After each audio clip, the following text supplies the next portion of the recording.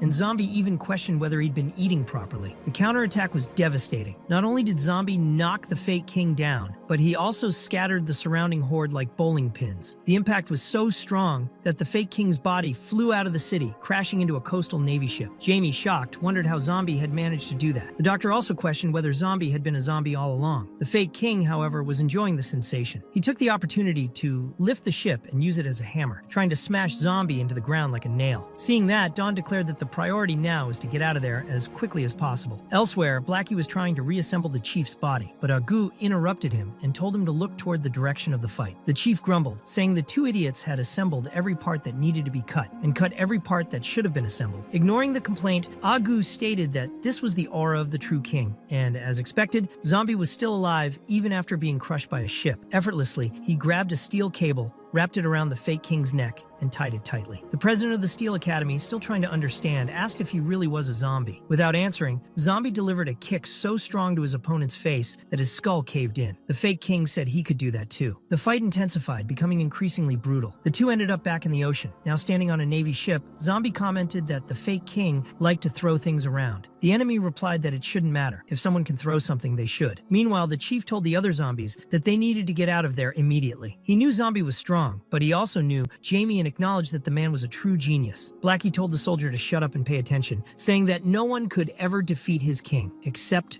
God. At the same time, Zombie effortlessly teleported directly to the fake king and struck him with a punch so powerful that he was launched into space, taking the ship with him and piercing the moon's surface once again. Everyone witnessing the scene was completely shocked. Amid the chaos, a desperate soldier watched everything from a lifeboat. In front of him, a ship was embedded in the moon. Upon noticing this, Dawn commented that there was no point in trying to flee anymore. anymore. It would be useless. However, the fake king hadn't given up yet. Zombie, on the other hand, seemed to be enjoying the situation. Now the two were fighting in space, and as a last resort, the fake king pulled the ship's nuclear reactor and used it as a weapon. The resulting explosion was even bigger than the previous warheads. Everyone in the region had to shield themselves to avoid being instantly wiped out. However, Zombie remained unscathed amidst the chaos, questioning whether that was all the fake king had. To call oneself a king, one would need much more. The injuries he had received caused nothing more than a mild itch. Near the academy, the rest of the group was still alive. Dawn asked if it was finally over, but upon seeing the fake king again, she realized it wasn't. The fake king then made a proposal. Since they were similar beings and neither could defeat the other, why not join forces to destroy the world and split it between them, half for each? Even after being thrown against a building, Zombie managed to recover from the blow and replied that he had no interest whatsoever in destroying the world. Meanwhile, the academy chief watched everything with concern, saying that it was completely illogical. He ordered the zombies to flee immediately, recognizing that while Zombie had become incredibly powerful after his transformation, the opponent was also no weakling. Blackie once again told the weaklings to shut up.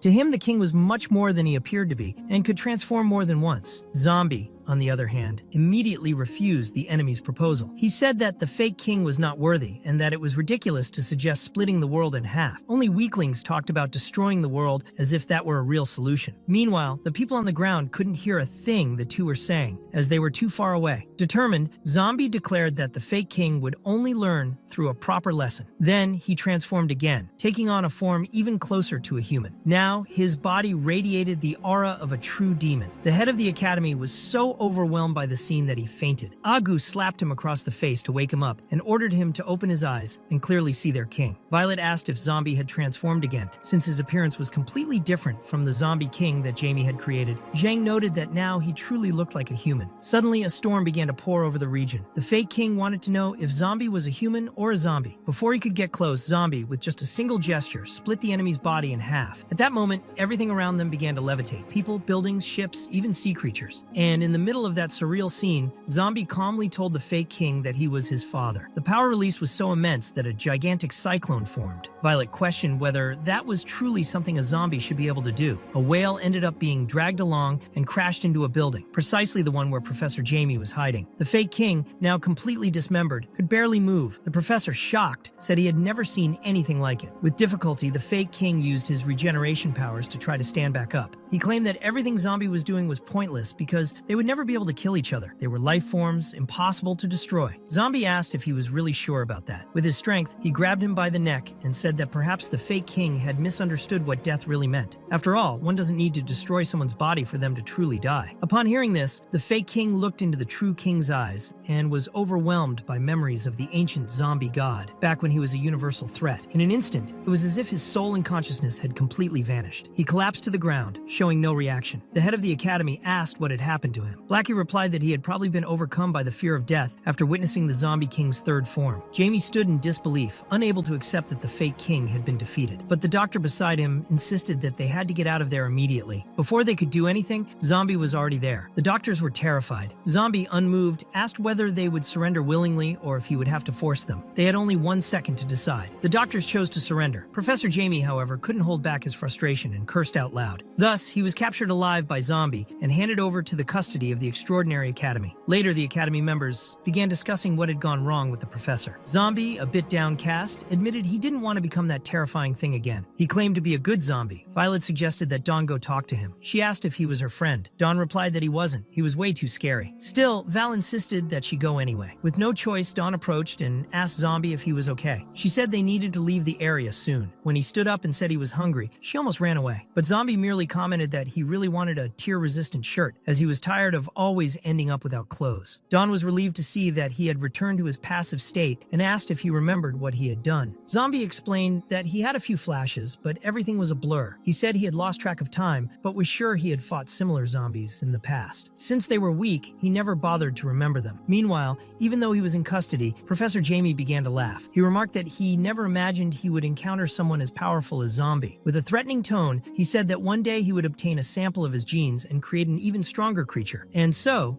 the zombie king created by Jamie, was finally defeated by Zombie. The incident that had threatened the city had come to an end. Later, Zombie participated in a meeting with some mysterious figures. During the meeting, they asked if he had any problem becoming a president. Zombie replied that he didn't and would accept the position. However, the group warned him, being president was not just about power. He would have the responsibility of protecting the citizens, and there was a condition. If his city didn't surpass 10 million inhabitants by the deadline, the title of president would be revoked. They asked which city he would like to govern. Zombie chose City H, where he had captured Professor Jamie. However, they informed him that City H was uninhabited. They said that if he wanted to raise chickens, he would first need eggs to hatch. The city's population had to meet the requirements, or he would lose the position. Even so, Zombie reaffirmed his choice. He wanted to govern City H. That was how he became President Zombie. One of the people present asked where they had found such an idiot, since there were much better cities available. Even Violet seemed a bit disappointed with the choice. After the appointment, Zombie's small personal army was expanded. Now, 4 different regiments would help protect City H. This was a historic moment. For the first time ever, the entire zombie tribe moved into an official city. It was a unique sight. Human soldiers helped zombies carry their luggage and settle into their new homes. Blackie delivered the operation report. All zombies had been transported into the city according to the president's orders. Soldiers asked for the attention of all newcomers. Some zombies were scared, fearing they would be shot, but the soldiers assured them that President Zombie's orders were absolute. They said his people were just like any other and guaranteed everyone's safety until they reached their homes. Fur, moved, commented that it was wonderful to finally have a city of their own. Zombie said that sometimes, to achieve prosperity, there's no need to start a war. You can build something together.